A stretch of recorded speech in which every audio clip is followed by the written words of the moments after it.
Hey guys, welcome to my channel. मैं सानू सिन्हा एक बार फिर से उपस्थित हूं आप सभी के सामने।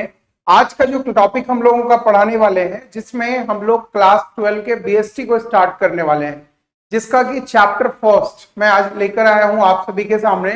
होप सो जितने भी क्लास 12 वाले हों ये आपके एग्जाम में भी हेल्पफुल हो, और जो लोग एग्जाम के लिए बुक से प्रिपेयर कर रहे हो, मैं कहीं ना कहीं आपको थोड़ा भी सपोर्ट कर पाऊं तो प्लीज कमेंट में भी देते जाना चाहिए ना, अपना प्यार जो है। आज चलो मैं अपने क्लास को स्टार्ट करता हूं, जो कि सबसे फर्स्ट चैप्टर है nature and significance of the management, जिसमें सबसे पहला चीज क्या है।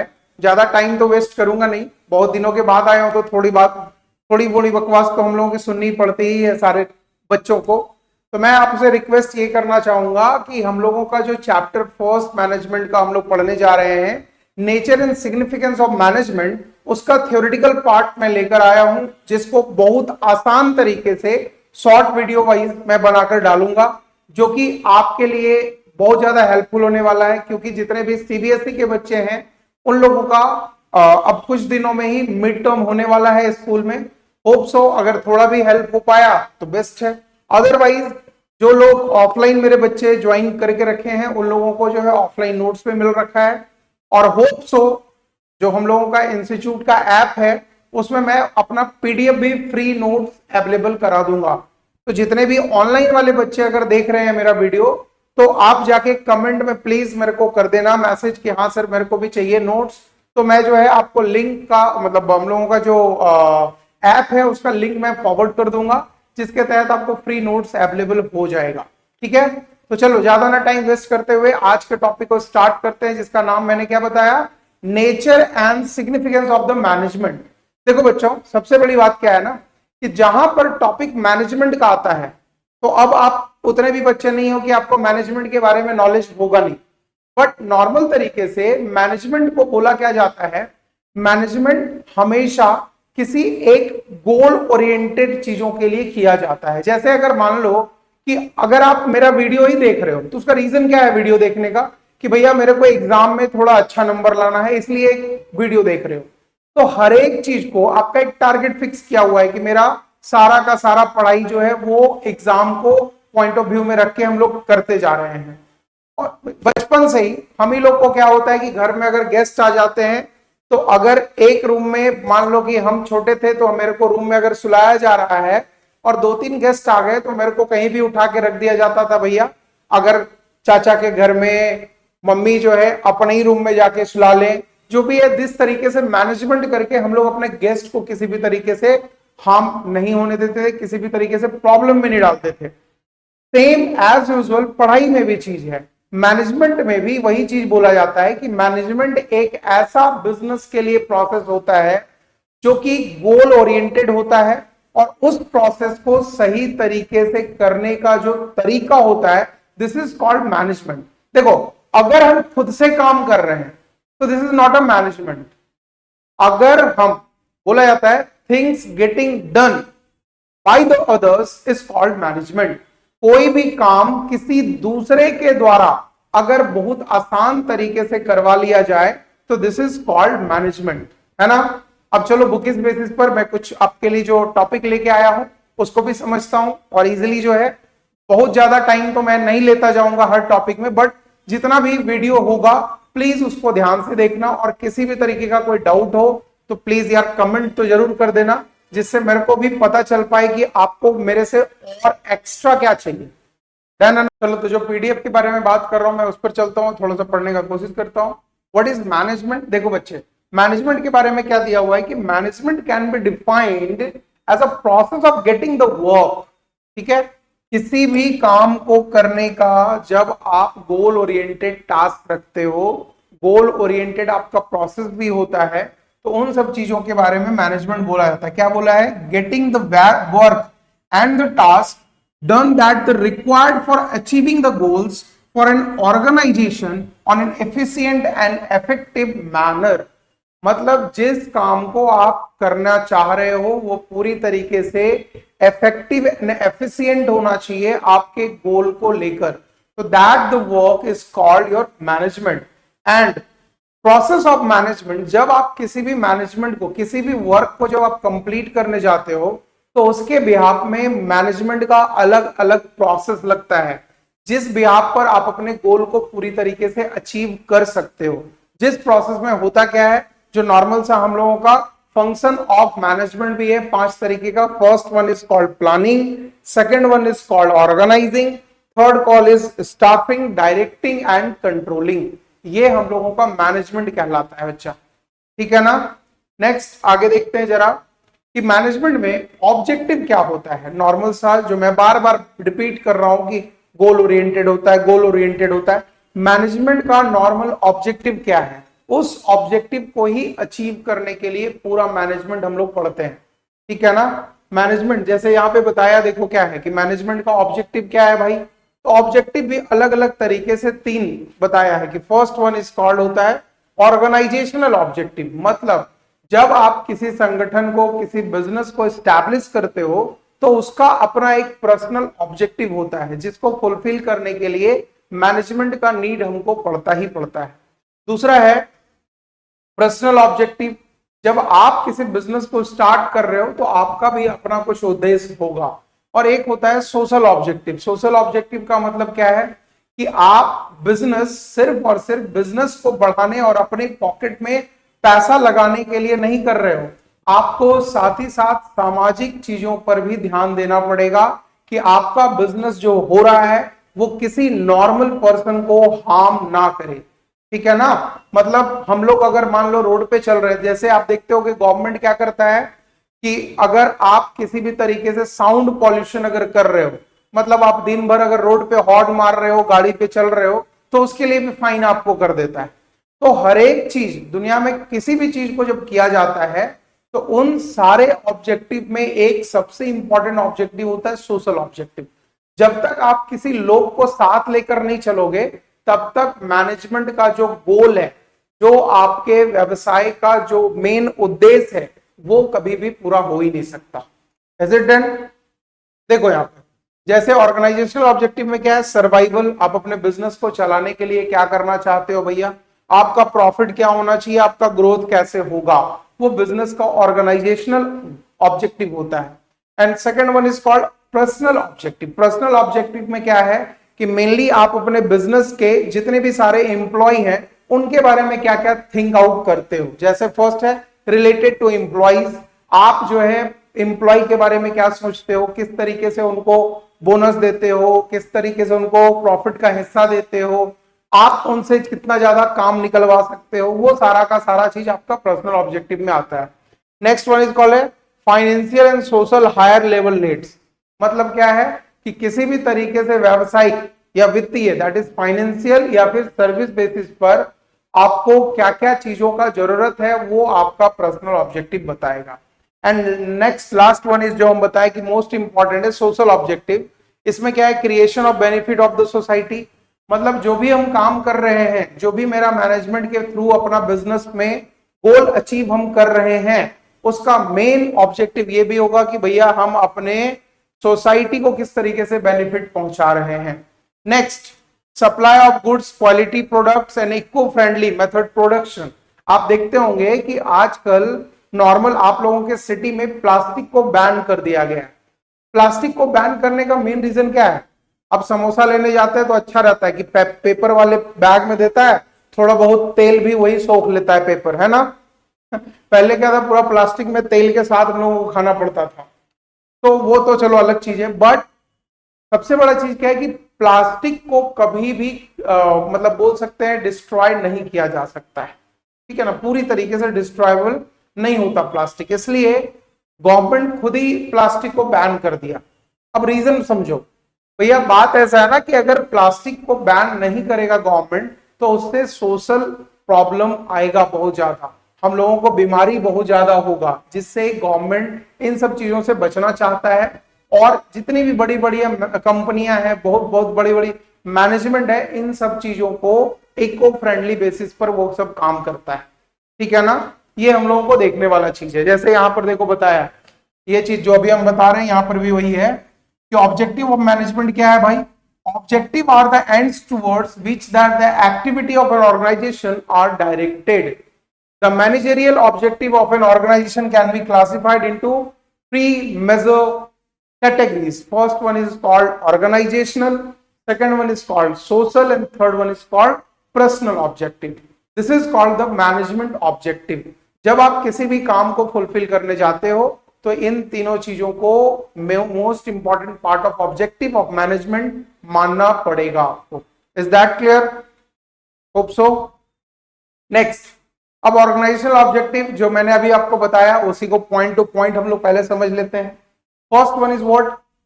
सर्वाइवल. सर्वाइवल का मतलब क्या होता है भैया कि जब आप अपने बिजनेस को रन करते हो, जब आप बिजनेस को अपना चलाते हो, तो सबसे पहला आपका ऑब्जेक्टिव यही होना चाहिए कि मेरा बिजनेस कितने लंबे समय तक चलना चाहिए, और अगर किसी भी तरीके से कोई प्रॉब्लम आ रहा है तो हमको क्या क्या करना चाहिए अपने बिजनेस के लिए उपाय कि हमारा बिजनेस लंबे समय तक सरवाइव कर सके मार्केट में. Because market is the competition. आप समझते हो कि बिजनेस में कोई भी आप बिजनेस जब मार्केट में लेकर ओपन करते हो तो आप ही के जैसा 75 बिजनेस ऑलरेडी मार्केट में ओपन है. तो आपको खुद का सर्वाइवल के लिए क्या क्या करना पड़ेगा उसके बारे में डिस्कशन है. देखो क्या लिखा है. The basic purpose of every organisation is to survive and exist in the competition market. Competitive market मतलब मार्केट इतना ज्यादा कॉम्पिटिटिव है. अब जैसे मान लो कि अगर आप मेरा वीडियो देख रहे हो तो मैं ये बिल्कुल कॉन्फिडेंटली नहीं बोलूंगा कि मेरा वीडियो जो है 1 मिलियन या 5 मिलियन चला जा भाई, है ना. मेरा वीडियो अभी जो है 2000 5000 भी जाएगा तो मैं बहुत खुश हूं. रीजन उसका क्या है कि कॉम्पिटिटिव मार्केट में मेरे जैसे ही मार्केट में बहुत सारे टीचर आपको मिलेंगे, but survival is most important. आपके जैसे बच्चे अगर मेरे को 50 लोग 100 लोग 200 लोग 500 लोग अगर मेरे को प्यार से हाय सर हेलो सर भी बोल देते हैं ना, तो मैं इसी में खुश हूं भैया. बिजनेस को सर्वाइवल के लिए बहुत ज्यादा आगे चलना पड़ता है, और जब तक मैं आपके भी हाथ में मेहनत नहीं करूंगा आप भी मेरे को कहीं ना कहीं से क्या करोगे, इग्नोर करने का कोशिश करोगे, है ना. Is that clear? Next, profit. The most important objective. किसी भी बिजनेस का मोस्ट इंपॉर्टेंट ऑब्जेक्टिव क्या है कि भैया हमको एडिक्वेट अमाउंट में प्रॉफिट जनरेट करना है. जब तक प्रॉफिट जनरेट नहीं करेंगे तब तक अपने बिजनेस को आगे कैसे ले जाएंगे इसके बारे में कोई आइडिया होगा ही नहीं.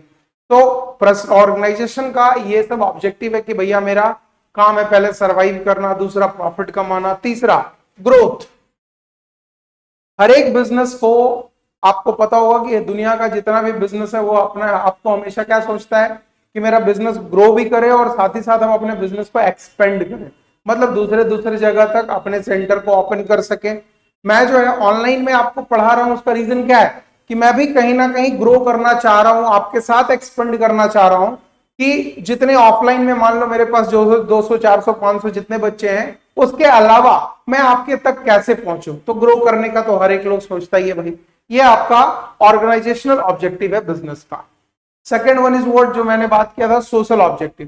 सोशल ऑब्जेक्टिव में क्या है कि भैया मेरे को सबसे पहले ध्यान देना पड़ता है गोल पर, फिर है सस्टेनेबिलिटी, फिर है मार्केट, फिर है long term, sincerity, resources, ethics और रिस्पॉन्सिबिलिटी. दैट इज जब आप बिजनेस को चलाते हो तो बिजनेस को चलाने के लिए सिर्फ और ऐसा नहीं है कि पैसा लगाए बिजनेस में और कल से बिजनेस में हम लाखों करोड़ों रुपए कमाने लगे, ऐसा नहीं होता. अब जैसे मैं बात करूं आपसे कि अगर मैं किसी भी चीज को सोशल, ये आपका जो है सोशल ऑब्जेक्टिव क्या है कि गोल को फिगर आउट करने के लिए जो भी आप अपने बिजनेस के रिगार्डिंग एम रखे हुए हैं उसको अचीव करने के लिए ये सब आपको करना पड़ेगा. पहला क्या है, quality product at reasonable prices. मतलब आप अगर किसी से 2 रुपया 5 रुपया चार्ज कर रहे हो बिजनेस के बिहाफ में तो आपका सबसे पहला ये चीज होना चाहिए कि क्वालिटी प्रोडक्ट हो, वो भी रिजनेबल प्राइस पर. अगर आप अपना प्राइस क्वालिटी नहीं देकर हाई रखते हो तो भी आपका बिजनेस नहीं चलेगा, ठीक है. और आपका क्वालिटी बहुत अच्छा है, आप सोचोगे फ्री में दे दे तो भी नहीं चलेगा, बिकॉज वहां पे फ्री का जहां तक मैटर आता है, मैंने बार बार ऑफलाइन में भी बहुत सारे बच्चों को बोला है और आपको भी मैं बोलता हूं क्या, when something is free you are the real product. याद रखना ये चीज कि जब बिजनेस में कोई भी दुनिया का कोई बिजनेस हो, अगर आपको किसी भी तरीके से कोई प्रोडक्ट फ्री में दे रहा है दैट मीन्स कल होके आप उसका प्रोडक्ट बनने वाले हो. ये चीज बिल्कुल अच्छे तरीके से ध्यान रखना, है ना. जैसे एग्जाम्पल के तौर पे मैं समझा दूं आपको कि अगर आपने जियो का सिम ले रखा होगा तो 2016 में जियो ने 4G लॉन्च किया था, तो फ्री ऑफ कॉस्ट सारे लोगों को जियो का सिम बांट रहा था, फ्री, लो भाई ले जाओ, फ्री फ्री फ्री। अब 1 साल तक तो आपने फ्री चला लिया, उसके बाद क्या, फिर उसने 99 रुपया प्राइम मेंबरशिप के लिए डाला कि भैया जब तक आप वो रिचार्ज नहीं करोगे तब तक आपका सिम अब चलेगा ही नहीं। तो मजबूरी में मैंने वो भी कराया भाई, सब लोगों ने कराया। फिर नहीं भैया आप तो थोड़ा चार्ज तो लगेगा ना, तो 399 का रिचार्ज कराओ, 599 का कराओ। आज हम लोग लगभग 800 रुपए तक का रिचार्ज करा रहे हैं उसमें 2-3 महीने के लिए, ठीक है ना। तो दुनिया में किसी भी चीज को फ्री देख के आप उसके अगर पीछे जा रहे हो, दैट मीन्स वही बिजनेस, वही मैनेजमेंट आपको कल प्रोडक्ट बना लेगा। जैसे मैंने कल परसों सुन रहा था मैं कि अभी जियो जो है कुछ एआई क्लाउड लाया है। एआई क्लाउड क्या है कि अगर आपके फोन में जो भी स्टोरेज है उसमें 100 GB तक जियो जो है फ्री आपको देना चाह रहा है। तो भैया आप तो अपने स्टोरेज बढ़ाने, जैसे मान लो कि मैं आईफोन यूज करता हूं, तो आईफोन में हम लोगों का स्टोरेज का बड़ा प्रॉब्लम होता है, दूसरा बैटरी हेल्थ का थोड़ा दिक्कत रहता है आईफोन में। ये कोई ऐसा नहीं, रिकमेंडेशन नहीं है कि आईफोन मत खरीदना, मन करे तो खरीद लेना, अदरवाइज मत ही खरीदना यार, है ना। आगे जो होगा देखा जाएगा। नेक्स्ट आगे देख लेते हैं। यूजिंग एनवायरमेंट फ्रेंडली टेक्निक्स, आपको हमेशा ये करना चाहिए कि आपका बिजनेस एनवायरमेंट फ्रेंडली है, आपको ये मार्केट में बताते चलना पड़ेगा। Next, providing employment opportunity to the economical weaker section to the society, आपको हमेशा ये करना होगा कि जितना भी मार्केट में वीकर सेक्शन है उनके लिए हमको ज्यादा से ज्यादा वर्क करना है। This is called your personal objective, sorry social objective. And modern तो कॉन्सेप्ट ऑफ मैनेजमेंट क्या है, जरा इसको भी समझ लेते हैं। मॉडर्न मतलब आज के टाइम के लिए, आज अगर आप अपने बिजनेस को कर रहे हो तो मॉडर्न कॉन्सेप्ट ऑफ मैनेजमेंट क्या होगा कि हमारा काम पूरी तरीके से इफेक्टिव होना चाहिए और साथ ही साथ एफिशिएंट होना चाहिए। इफेक्टिव क्या समझाता है बच्चा, इफेक्टिव समझाता है डू द राइट थिंग, मतलब आप सही काम करो तो आपके बिजनेस में सारा ऑब्जेक्टिव फुलफिल हो जाएगा। और एफिशिएंट क्या बोलता है, डन राइट थिंग, है ना, done right the first time, ये है at the right time for the right length of time.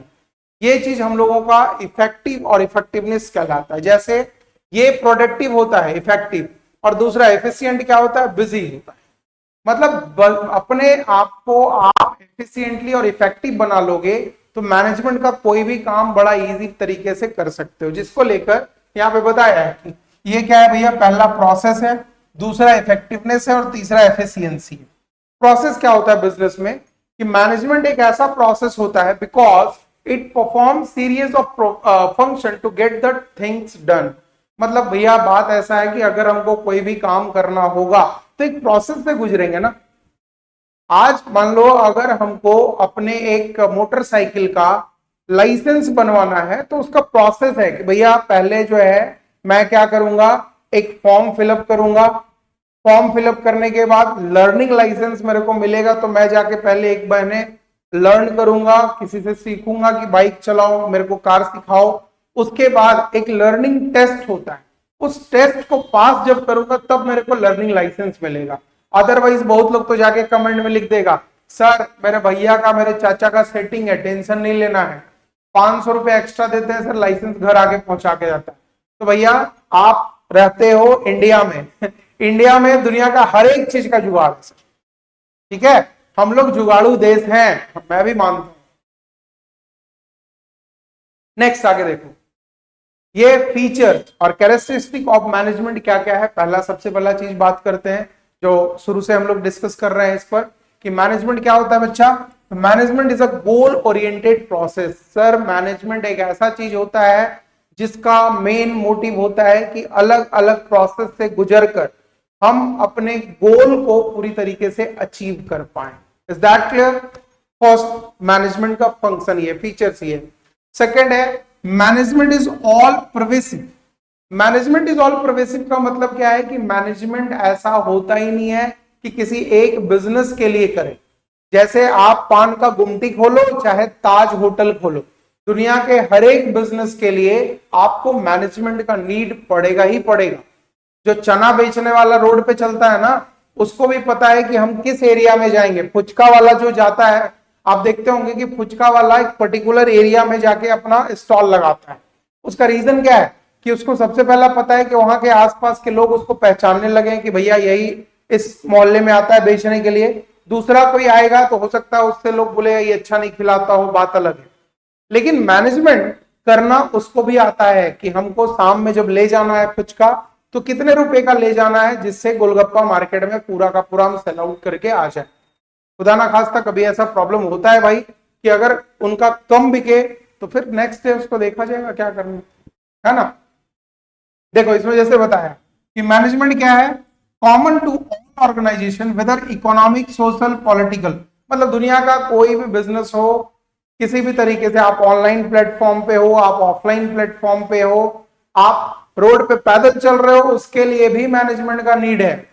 अब पीछे से ट्रक आ रहा है, आप उसके सामने चढ़ोगे एकदम अकड़ के कि नहीं भैया मेरा रोड है, हम रोड टैक्स देते हैं, तो बोलेगा ट्रक वाला कि हम तुमसे ज्यादा रोड टैक्स देते हैं, उड़ा के चल देगा ना बगल में।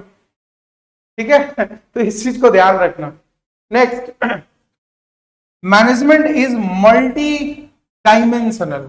मल्टी डायमेंशनल का मतलब क्या है, ये किसी एक जगह स्थिर नहीं रहता है, वो अलग अलग फंक्शनेट करते रहता है। जैसे यहां पे क्या बताया है देखो ध्यान से कि management of work, management of people और मैनेजमेंट बाय ऑपरेशन, इन सारे जगह पर मैनेजमेंट का नीड पड़ता ही पड़ता है। Management of work, management by people और मैनेजमेंट बाय ऑपरेशन, ये तीन मेन डायमेंशन है मैनेजमेंट का। Is it done? Next one is what, management is a continuous process. Life में कभी भी जब आप मैनेजमेंट किसी चीज का कर रहे हो तो ये एक बार किसी भी काम को करके ये मत सोचना कि मेरा काम ओके हो गया अब हमको आगे कुछ करना ही नहीं। ये कंटिन्यूअस प्रोसेस होता है, ये रेगुलर आपके लाइफ में चलता ही रहेगा। एक काम जहां खत्म हुआ दूसरे की तरफ आप ऑटोमेटिकली आगे बढ़ जाओगे। नेक्स्ट है management is a group activity. देखो भाई बात ऐसा है ना कि आप जो है अकेले, बोला भी जाता है, पहले का देहाती में बोला जाता था कि एक अकेला चना कभी भी भाड़ नहीं फोड़ सकता। दैट इज बोलने का मतलब क्या है कि आप अकेले कोई काम करने जाओगे तो कितना दूर क्या कर पाओगे। और ये इसके बिहाफ में तो बहुत सारा स्टोरी सुने भी होंगे, है ना, कि जंगल से भाई एक आदमी आता था, एक लकड़ी दिया तो लकड़ी तोड़ दिया और नेक्स्ट डे जो है उसी को लकड़ी का पूरा एक बोझा दे दिया जिसमें लगभग 20-25 लकड़ी था, वो नहीं तोड़ पाया। रीजन क्या है कि बोला भी जाता है कि भैया जब आप ग्रुप में रहो, ग्रुपिज्म में रहोगे तो आपका पावर बहुत ज्यादा मतलब हाई रहेगा as comparison as a single person, है ना। अकेला मैं क्या कर सकता हूं, कुछ नहीं कर सकता हूं, बट मेरे पास अगर ग्रुप रहेगा तो मैं किसी भी काम को करने के लिए बहुत इजीली अवेलेबल हो जाऊंगा और बहुत आसानी से मैं काम कर सकता हूं। डन है।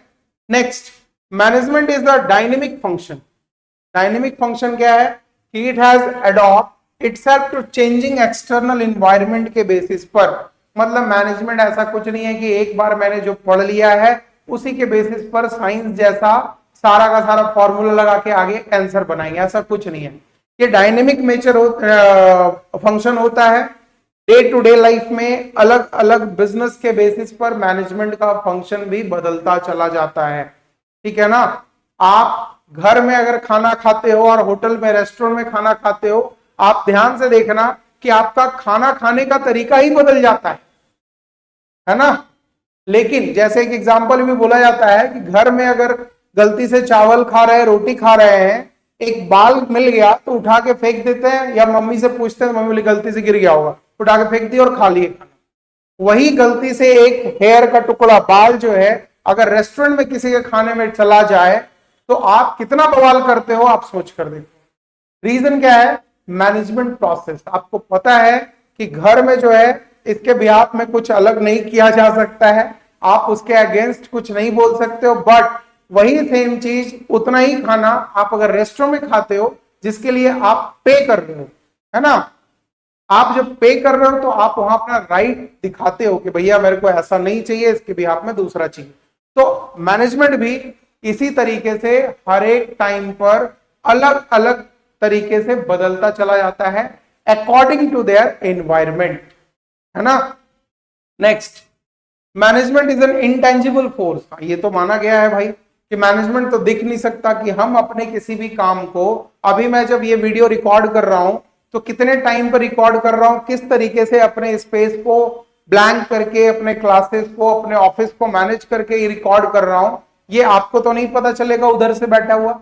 लेकिन मैनेजमेंट करने के लिए, मतलब किसी भी एक क्लास को भी रिकॉर्ड करने के लिए मेरे को मैनेजमेंट तो करना पड़ेगा ना अपना टाइमिंग का। Is that clear? Next, management का ऑब्जेक्टिव क्या है भाई? तो ऑब्जेक्टिव फिर से वहीं पर आ गया है, ऑर्गेनाइजेशनल, सोशल और पर्सनल। ये चीज हम लोग पढ़ चुके हैं, इसका बस वीडियो अलग, मतलब पीडीएफ अलग बना हुआ है। इंपॉर्टेंस क्या है इसको जरा देख लें। इंपॉर्टेंस भी सेम लगभग, देखो थियोरेटिकल कोई भी आप टॉपिक पढ़ लो, आप बिजनेस मैनेजमेंट पढ़ लो, आप इकोनॉमिक्स पढ़ लो, सब एक दूसरे से को रिलेटेड है, ठीक है ना, एक चैप्टर में। जैसे इंपॉर्टेंस ऑफ मैनेजमेंट में क्या है, management help to achieving group goals. जो भी ग्रुप का गोल्स है भैया, उसको मैनेजमेंट जो है इजीली हैंडल कर सकता है और आसान तरीके से उसको अचीव भी कर सकता है। दूसरा, इंक्रीज एफिशिएंसी। जब आप मैनेजमेंट के थ्रू बिजनेस करते हो तो आपका किसी भी काम को करने का जो एफिशिएंसी है वो इंक्रीज हो जाता है, जस्ट डबल, ट्रिपल या 100 टाइम्स भी इंक्रीज कर सकता है। जैसे अंबानी जी जो है अभी इंडिया में जो टॉप मोस्ट पैसे के रिचेस्ट पर्सन बोले जाते हैं, मुकेश अंबानी जो है, आपको क्या लगता है 24 घंटा वो काम करते रहते होंगे? नहीं। लेकिन ये भी मत सोचना कि वो आराम से घर में सोते हैं और उनका पैसा बनता चला जाता है। उनका मैनेजमेंट पावर इतना ज्यादा अच्छा है कि हाँ, वो दिन भर अगर घर में एक दिन सोए भी रहेंगे तब भी उनका अमाउंट जो है मल्टीप्लाई कहीं ना कहीं बिजनेस होते चला जा रहा है। तो इसको किया कैसे जाता है बाबू? सिर्फ और सिर्फ मैनेजमेंट के थ्रू। अगर आपका बिजनेस मैनेजमेंट बहुत अच्छा है तो आपको किसी के सामने हाथ फैलाने का भी नीड नहीं पड़ेगा, आप अपने बिजनेस को ग्रुप गोल से सिर्फ और सिर्फ अचीव कर सकते हो, ठीक है ना। अभी जैसे मैनेजमेंट की बात करूं तो मेरे को पढ़ाना अगर आ रहा है तो मैं यहाँ पे आके आपको बढ़ा दे रहा हूं, बट अब इसका रिकॉर्डिंग का एडिटिंग कैसे होता है भैया, मेरे को नॉलेज नहीं है। तो जब तक ग्रुप में मैं ये काम ना करूं कि एडिटर बैठा हुआ वो एडिट करेगा, थंबनेल लगाएगा और नीचे डिस्क्रिप्शन डालेगा, फिर जाके मैं ज्यादा से ज्यादा क्या कर सकता हूं पता है? आप उधर से लिखोगे हाय सर, तो मैं ज्यादा से लिख सकता हूं बाय मैम, ठीक है, या बाय सर। इसके लिए टेंशन मत लेना, इतना मेरे को आता है करने, मैसेज में कर सकता हूं। नेक्स्ट, अचीविंग पर्सनल ऑब्जेक्टिव, फिर घुमा फिरा के वही है, development of society, social objective, वही सारा का सारा इंपॉर्टेंस है मैनेजमेंट का। Next one is what, nature of management में बोला क्या जाता है कि मैनेजमेंट क्या होता है भैया? Management is a science, management is a art, और क्या? तो मैनेजमेंट इज अ बोथ। जैसे एज यूजुअल अकाउंट्स अगर आप पढ़ रहे हो तो accounting is an art as well as science, as it is management is an art as well as science. How? Management is art because art refers to the skillful and the personal application. Art आपको किसी भी काम को करने का कला सिखाता है। तो मैनेजमेंट में भी अगर आप अच्छे तरीके से पढ़ते हो, मैनेजमेंट आपके अंडर अगर आता है, सीखते हो, तो दुनिया के किसी भी बड़े से बड़े बिजनेस को आप इजीली अच्छे तरीके से समझा सकते हो। बट सिर्फ और सिर्फ आर्ट आपके पास काम नहीं देगा, आर्ट के साथ साथ आपको जो है कहीं ना कहीं फॉर्मूला वाइज प्रूव्ड आंसर भी चाहिए, जिसके लिए साइंस का नीड होना जरूरी है। साइंस क्या करता है? ईच एंड एवरीथिंग को वो जो है LHS is equal to RHS करके आगे बढ़ता है कि देखो भाई हेंस प्रूव्ड। और हम लोग क्या ठहरे, कॉमर्स वाले तो हम लोग मिक्सड अप है कि भैया आर्ट भी है साइंस भी है। मैनेजमेंट क्या है? Management is N profession means as an occupation for which specialized knowledge of skills and required the entry of restricted। ये सब चीजों को हम लोगों को ध्यान से देखना पड़ता है। This is called your nature of management. Is it done? Level of management क्या होता है बच्चा? आपको पता होगा कि लेवल ऑफ मैनेजमेंट के बारे में जो लोग पढ़ते हैं तो उसमें क्या लिखेंगे हम लोग, first one is top, second one is called middle and third one is called bottom level, जिसको हम लोग लोअर लेवल भी बोलते हैं। ठीक है ना, ध्यान से देखना है ना। First one is called top level management. Top level management में आपको पता है फ्यूचर का डायरेक्शन या फ्यूचर का अपना designation and the function compressed by CEO, board of directors, MD, GM, VP, main task of concept, मतलब इसका काम ये है कि किसी भी पर्सन के लिए एक कॉन्सेप्ट बनाकर देना कि भैया मेरे को इन सब चीज के थ्रू आगे काम करना है। This is called top level management. And middle level का काम क्या है, जिसको हम लोग मिडिल मैनेजमेंट बोलते हैं, इसका काम क्या है कि इनसे दिया हुआ टॉप लेवल से मिला हुआ काम को एग्जीक्यूट करवाना इनका काम है। एग्जीक्यूट करना नहीं, एग्जीक्यूट करवाना। किसके through? Supervisory and operation level के थ्रू। जो लोग वर्कर होते हैं, जो लेबर्स होते हैं, उन लोगों से काम कराया जाता है। और एज कंपेरिजन सेम मैनेजमेंट जो है सुपरवाइजरी रिपोर्ट करेगा मिडिल को और मिडिल रिपोर्ट करेगा टॉप को। तो this is a part of level of management. First one is called top, middle and then bottom, जिसको लोअर लेवल ऑफ मैनेजमेंट भी बोलते हैं। Is it done? पक्का? चलो ध्यान देते हैं आगे। फंक्शन भी समझ लेते हैं भैया। तो फंक्शन तो 5 तरीके का है। First one is called planning. ये आगे चैप्टर्स भी है, एक एक करके चैप्टर्स भी मैं लेता हूँ तो पढ़ाऊंगा आपको। First one is called planning, second one is called organising, and third one is called staffing, and fourth one is called directing, and fifth one is called controlling. In controlling and directing is it done, जो भी है।